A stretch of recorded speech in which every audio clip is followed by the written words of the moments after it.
Game of Thrones Season 8 of HBO has come to an end and a lot of people are really annoyed about how it played out. I'm going to break down the main reasons why fans were left so disappointed by what was supposed to be a fitting conclusion to one of the greatest ever TV shows.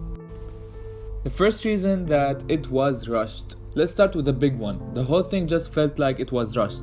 Everything in season 8 seemed to be happening too quickly, and it would often feel like 3 episodes worth of information was being crammed into one feature-length episode.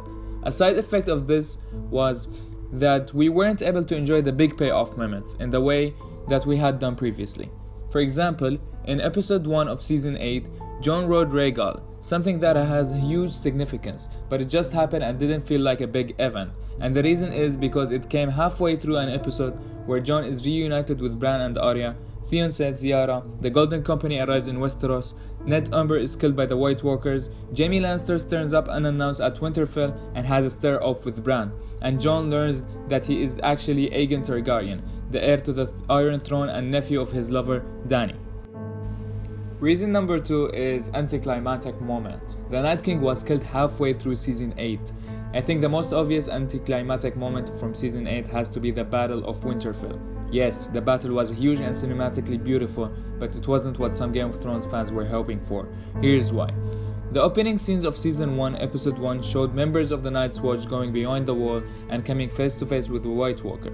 The side narrative throughout the show was that all the wars between wannabe kings of Westeros were actually nothing compared to the threat that was building beyond the wall. When we were introduced to the Night King, he immediately became the ultimate villain, incredibly powerful and seemingly impossible to stop. So when this enemy was defeated halfway through season 8, it seemed like a bit of an anticlimax. Not to mention the way in which it happened. We didn't get to see any of the skilled swordmen battling with the Night King, nor his White Walker henchmen.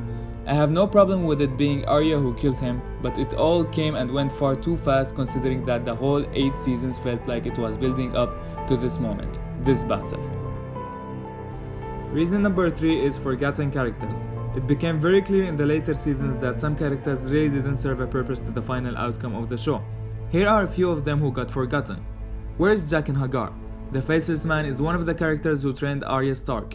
At the end of season 6, he let her go back to Westeros, and we haven't heard about him or from him since. Daario Naharis, the former lover of Daenerys, was left in Meereen at the end of season 6 to keep an eye on the city. We never heard from him again. Is Ellaria Sand still in the basement? At the end of season 7, Ellaria Sand was left to watch her daughter die in front of her in the Red Keep. We never saw her or heard of her again. Reason number 4 is changing of the main villain. Let's talk about the changing of focus towards different villains. From episode 3 to 6, we saw 3 different main villains. The Night King at the Battle of Winterfell, Cersei during episode 4 and 5, and finally, Daenerys in episode 6. This quick switching between the antagonists was a little confusing and wasn't helped by the lack of time we had for all of these events to sink in. Reason number 5 is plot holes. Season 8 was Game of Thrones finale season, so all of the loose ends should have been tied up and the audience shouldn't be asking questions, right? Wrong. Here are just a few that are keeping me up at night. Okay, so what about Bran becoming a king?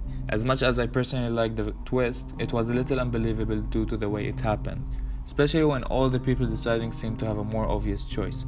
Tyrion loves stories, right? And who had a better story than Bran? How about Jon Snow, who went from Stark Bastard to Lord Commander to King in the North, who was literally killed and resurrected?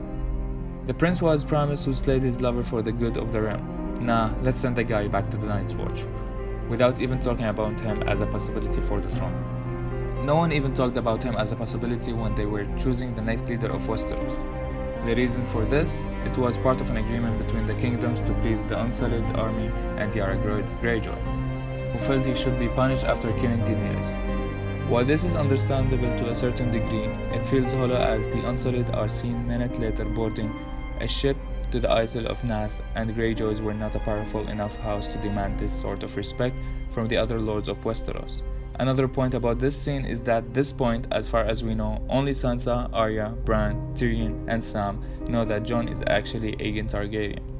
Should this not have been mentioned? Maybe it could have changed Yara's mind. Reason number 6 is continuity mistakes. Yes, this season had a few. The most memorable was the coffee in plain sight on the table after the Battle of Winterfell. There were also 2 modern-day water bottles spotted on the floor in the scene before Bran is named king, something that many fans noticed in the inconsistencies of the way that King's Landing was depicted.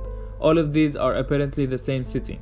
And finally, eagle-eyed viewers spotted that Daenerys was wearing different wigs when she arrived in Winterfell in Season 8, Episode 1. After mentioning all of these reasons, Game of Thrones rewatch probability is going to be 0% for sure. Thus ends HBO's chances of reaping millions in the Office style binging, with no satisfying conclusion and forgotten foreshadowing. What's the point? Another run-through is as pointless as a Night's Watch when there are no White Walkers, a gaping hole in the wall and your best friends with the Wild Things. Thank you for tuning in, and don't forget to subscribe and like this video, and see you later.